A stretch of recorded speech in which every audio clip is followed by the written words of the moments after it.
Breaking news చూస్తున్నాం. కూటమి నేతలు కీలక భేటీ నిర్వహించనున్నారు. ఈ భేటీలో బీజేపీ రాష్ట్ర అధ్యక్షుడు మాధవ్, అదేవిధంగా జనసేన నుంచి పవన్ కళ్యాణ్, ఇక టీడీపీ ముఖ్యమంత్రి చంద్రబాబు నాయుడు భేటీ కానున్నారు. చంద్రబాబు నివాసంలో ఈ భేటీ జరగనున్నట్టుగా తెలుస్తుంది. ముఖ్యంగా తిరుమల లడ్డూకు సంబంధించిన అంశాన్ని ప్రస్తావించే అవకాశం ఉన్నట్లుగా తెలుస్తుంది. తిరుమల లడ్డు కల్తీ వ్యవహారంపై గత జగన్ ప్రభుత్వానికి సిబిఐ క్లీన్ చిట్ ఇచ్చిన అనంతరం కీలక పరిణామాలు చోటు చేసుకుంటున్నాయి. ముఖ్యమంత్రి చంద్రబాబు నాయుడు, ఉప ముఖ్యమంత్రి పవన్ కళ్యాణ్ సారథ్యంలో రాష్ట్రంలో అధికారంలో ఉన్న తెలుగుదేశం, జనసేన, భారతీయ జనతా పార్టీ సంకీర్ణ కూటమి ప్రభుత్వానికి వ్యతిరేకంగా జగన్ మరో పర్యటనకు శ్రీకారం చుట్టారు.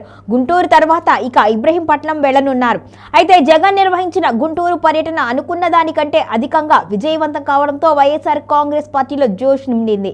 సిబిఐ క్లీన్ చిట్ ఇచ్చినప్పటికీ కూడా తిరుమల లడ్డు కల్తీ జరిగింది అంటూ టీడీపీ సారథ్యంలోని కూటమి నాయకులు ఊరూరా ఫ్లెక్సీలు వేయటం, తదనంతరం చోటు చేసుకున్న పరిణామాలు దాడుల వరకు దారితీశాయి. పెట్రోల్ బాంబులు విసురుకునేంత స్థాయికి చేరుకుంది అంటే అర్థమవుతుంది విషయం ఎంత దారుణంగా తయారైంది అనేది. ఈ పరిణామాల మధ్య టీడీపీ కూటమి అధినేతలు నేడు సమావేశం కాబోతున్నారు. ప్రభుత్వంలో భాగస్వామిగా ఉంటున్న జనసేన చీఫ్ ఉప ముఖ్యమంత్రి పవన్ కళ్యాణ్, బీజేపీ రాష్ట్ర అధ్యక్షుడు మాధవ్ చంద్రబాబుతో భేటీ కానున్నారు. ఉదయం 11 గంటలకు ఉండవల్లిలోని చంద్రబాబు నివాసంలో ఈ సమావేశం ఏర్పాటు చేశారు. తిరుమల లడ్డు అంశాన్ని ఎలా తిప్పికొట్టాలి, జగన్ దూకుడు ఎలా అడ్డుకోవాలి అనే విషయంపై చర్చించారు. ఇక ఈ ఉదంతంలో వైఎస్ఆర్సీపీ దూకుడు అడ్డుకోవడం కూటమికి ప్రతిష్టాత్మకంగా మారింది. దీంతో పాటు తెలంగాణలో స్థానిక సంస్థల ఎన్నికలపై కూడా చర్చించారు.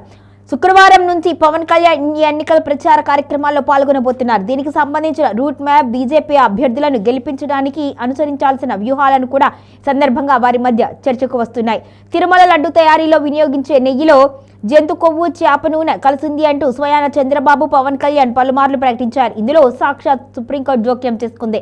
విచారణ జరిపించడానికి సిబిఐ ప్రత్యేక దర్యాప్తు బృందాన్ని నియమించింది.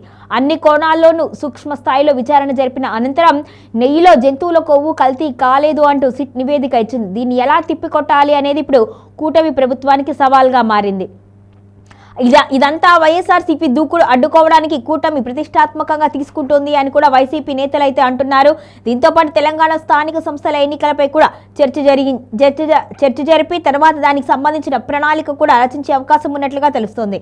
దీనికి సంబంధించిన రూట్ మ్యాప్, బీజేపీ అభ్యర్థులను గెలిపించడానికి అనుసరించాల్సిన వ్యూహాలను కూడా ఈ సందర్భంగా వారు చర్చించారు.